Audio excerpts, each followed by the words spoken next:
राणाघाट जिला नदिया से खबर। सोनाली ठेकेदार राज्य पश्चिम बंगाल आज राणाघाट पुलिस जिले की ओर से गोयेशपुर चेक पोस्ट के पास इलाके में नाका चेकिंग की जा रही थी। पुलिस की एक टीम मौके पर मौजूद थी जो 4 पहिया वाहनों से लेकर अन्य गाड़ियों तक की पूरी तरह जांच कर रही थी। साथ ही पुलिसकर्मियों ने लोगों से सतर्क और जागरूक रहने की अपील भी की।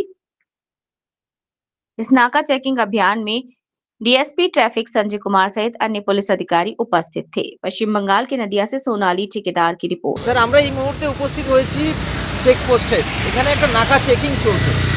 মূল স্যার আপনাদের আগামী দিনে দিল্লি বিস্ফোরণের পর থেকে দেখতে পাচ্ছি রানাঘাট পুলিশ সবসময় অত্যাধিক অ্যাক্টিভ থাকে। আজকের মূল উদ্দেশ্য কি এবং আগামী দিনে আপনারা কি কি জিনিসকে নিবারণ করতে চাইছেন যদি একটু বলেন আমাদের।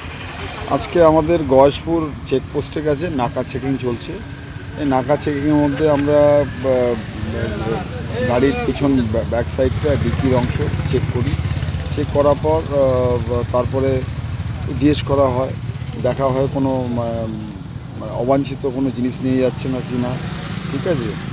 তার মধ্যে বিভিন্ন সময় মানুষকে আমরা গাইডও করি, আর তার সাথে আমরা একটু অ্যাওয়্যারও করে দিই যে গাড়ির স্পিড, গাড়ির গতিটা একটা লিমিটে নিয়ে যাবে, এক্সেসিভ স্পিডে গাড়ি চালাবেন না, যখন তখন দুর্ঘটনা হয়।